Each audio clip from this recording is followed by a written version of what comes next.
Perhaps the greatest lie ever perpetrated on populations all over the world is the condensation trail lie. What we're seeing in our skies is not condensation. It's sprayed particulate dispersions with very few exceptions. They shouldn't be there. Jet engines burn clean. So if there's anything coming out of them, it's an additive.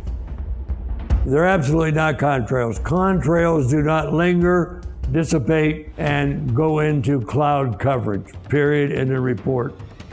And I kept saying to people, what is this? Because now the sky is no longer blue, it's starting to turn gray. And what I found was kind of like it was not socially acceptable. We're all gonna pretend this is not really happening. And I thought, oh, this is very bad. Most are unfamiliar with a science term called global dimming. That term refers to the amount of direct sunlight that no longer reaches the surface of the planet due to light-scattering particles that are building up in the atmosphere. And although many of these particles are from industrialized pollution, the larger majority are from the ongoing climate engineering solar radiation management operations.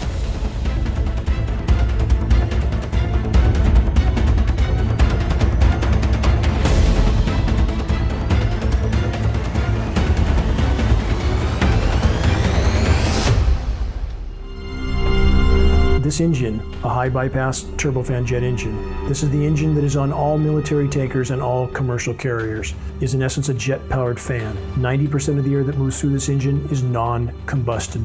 This engine by design is nearly incapable of producing any condensation trail except under rare and extreme circumstances. And again, when we have film footage of aircraft flying at altitude with nozzles visible, turning on and off, that is the end of the argument. Since even before man could fly, there was an effort to try to modify the weather. We have weather modification patents going back 100 years plus. These are historical films of what can be done with a biplane, a small biplane that carries a very small payload. And that much can be done. How much more can a fully loaded military tanker, KC-10, KC-135, C-17 Globemaster, how much more material can they put in the air? About 500 times more with a single tanker. How many have been told that the B-17 bombers in World War II leaving the trails is proof this is just condensation? That's a spray dispersion, but you cannot shut off condensation like that. That is not condensation. Weather was a weapon used over Vietnam. Would you expect that to be then deleted from the availability? No. To continue to expand the scientific aspects of it, to have it available in your portfolio of weapons would be a natural process. Therefore, should you expect that it is available on demand to have the ability to modify weather? Absolutely, within this country and others. Climate engineering is the crown jewel of the military-industrial complex. Climate engineering has been used to destabilize and topple nations all over the globe, facilitating military occupations by hostile countries like the US. We know that some of these countries are having their precipitation cut off because they have stated so on the floor of the UN, like the president of Iran stating emphatically that NATO weather modification programs were cutting off the precipitation to Iran, but US media never covered it. We have an economic model operating globally, which is operating based on covert force. And I have very serious questions after watching the financial patterns as to whether that financial force or that force includes weather warfare. People were coming to me, telling me about this. So because of that, I went to the government in Ottawa under Freedom of Information. There was a 40-page report, of which half the pages were completely blank, and the other half had a lot of blank outs. But there was sufficient information to tell me that, yeah, they're aware. They call it geoengineering. One of the big problems is that when we find some new technology, we get all excited by it, by the potential benefits of that technology. And often implement it and use the technology before we have any idea of the negative effects. Shouldn't it be considered that every breath we take is laden with highly toxic particles that are wreaking havoc in our own bodies? Particles that aren't being reported by any air quality testing systems. Any official air quality testing are looking for PM10 or PM2.5, 2.5 microns at best. The climate engineering nanoparticulates are exponentially smaller. They go virtually unreported. These nanomaterials generate reactive oxygen species in biological materials, damage tissue, lead to advanced aging, cause cancer, causative agents of dementia.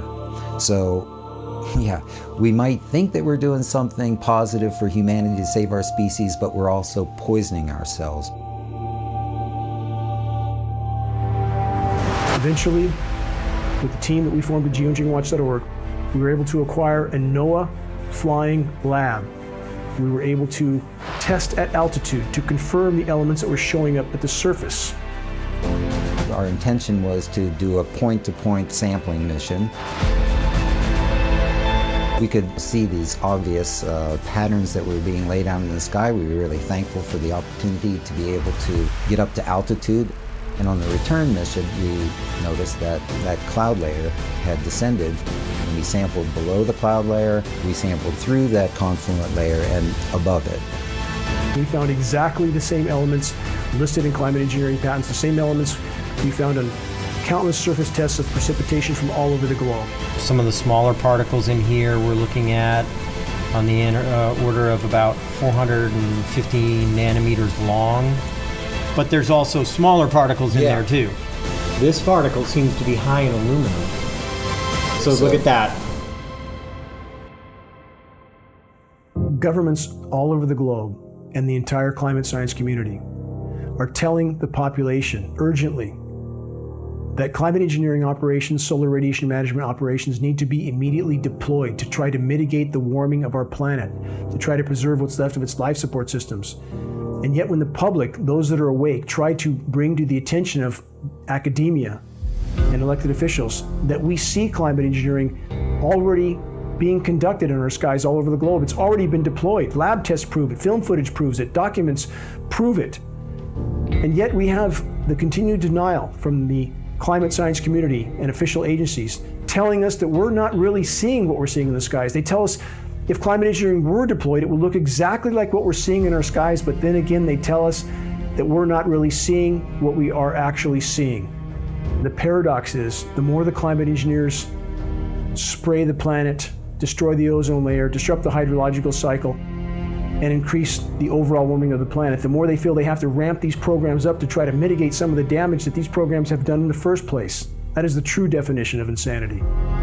As a society, we are like a freight train heading for a broken bridge that is just a few years away from us. And I think people don't understand the exponential increase of toxicity in the environment.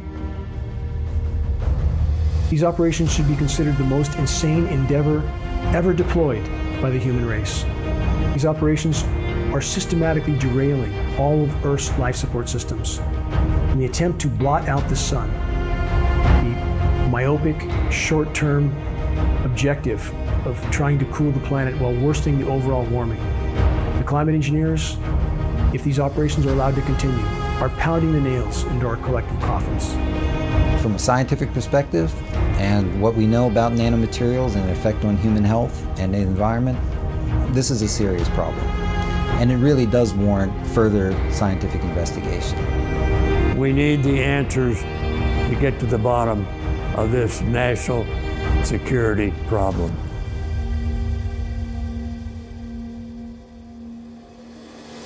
If populations around the globe find out what has been done to them by their governments without their knowledge or their consent, there will be a shockwave around the globe that cannot be contained by the criminal governments that have now taken control of our planet and civilizations all over the world. Just bringing transparency will shift so many things but it will make it extremely difficult because you cannot manage an entire planet with overt force, only with covert force.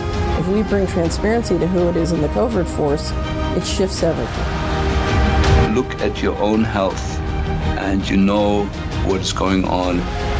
And if you love your children, join us in fighting what we need to fight. It's a just fight, it's the right fight, it's the right cause. And if the climate engineering operations, which are derailing Earth's life support systems, are not immediately exposed and halted, all other challenges for the human race become moot because the planet will no longer support life.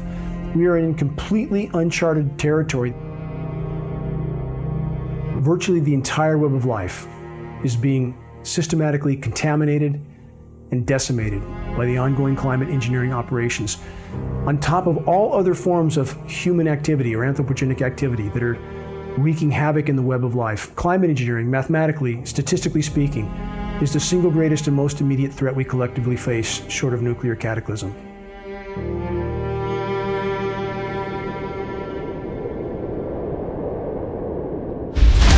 These elements are raining down to the surface of the planet where we all get to breathe them with every breath we take. This is literally a fight for life, to expose and halt climate engineering, man's misguided attempt to play God with the planet's life support systems.